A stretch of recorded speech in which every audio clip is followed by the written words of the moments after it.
Hi, I'm Chris Behringer. I'm a Senior Field Service Engineer for Oracle. We're here to talk today about the Sunfire T2000.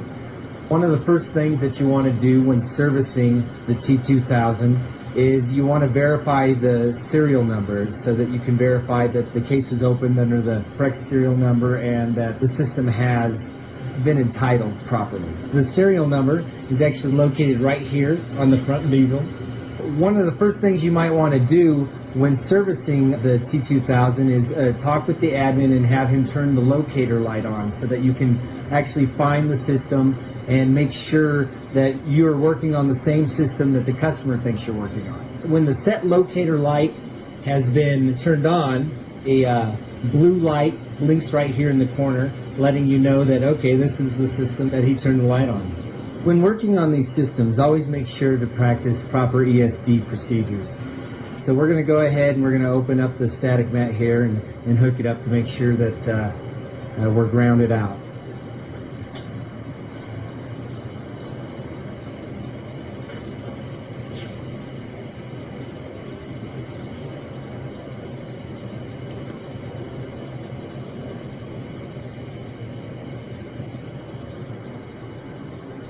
Make sure your strap's nice and tight.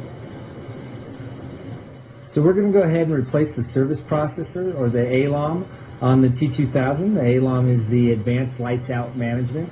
To replace the system configuration card, the system will actually need to be down. This is not a hot swappable item, so the system administrator will need to power down the system.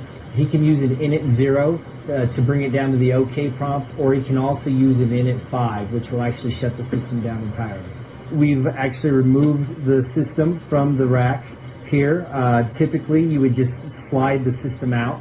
So to remove the top cover, we'll need to go ahead and push this button in here in front. You're going to have to apply a bit of pressure, and you'll actually feel a little snap whenever you bring it down. From the back, we'll go ahead and put our thumb in this notch here, and we'll just slide the top back. Then we'll go ahead and we'll put this aside out of our way. The system controller card is right here. It's towards the back left of the motherboard.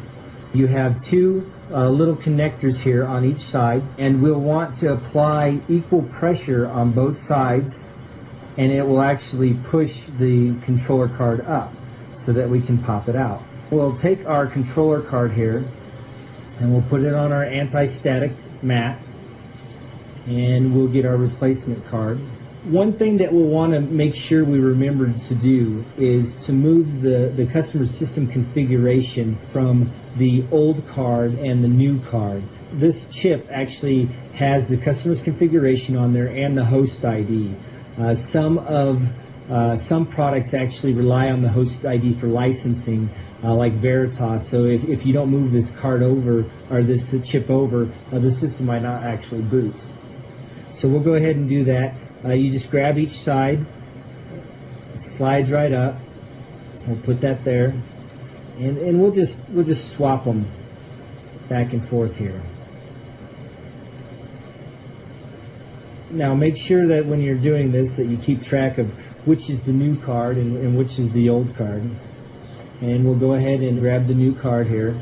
We'll line it up with the slot, push it down, and then with our fingers we'll apply equal pressure on both sides of the card until you hear that little snap, and we can see that these little tabs have actually connected and locked in here.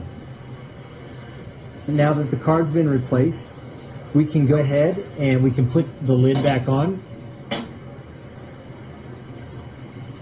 So to put the lid back on, we'll kind of set it down right about here. Now one thing we want to note before we move forward is these cables that are all plugged into the board here. We want to make sure that when we put the lid back on that we don't pinch any of these cables. This particular model of T2000 actually has our serial ATA connectors on this card. Some of the models will actually have them plug into the system board, and they'll come in through the side here.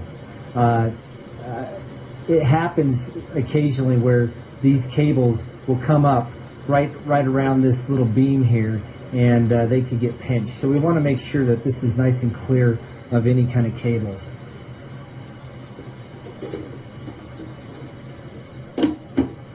So once that's kind of secure, now this lip is a little tricky sometimes, so we want to make sure that this edge here goes underneath this one. So sometimes you have to give it a little pressure here on top as you push down, and then it'll snap right into place, and you can kind of hear that button pop up at the end.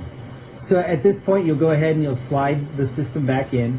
If you have the cable management arms, you should be, able to just slide it back in and pop the plug the power supplies back in. If you didn't have the cable management arm, at this time you'll go ahead and you'll plug your cables back in, and then you should be good to go ahead and have the customer check it out.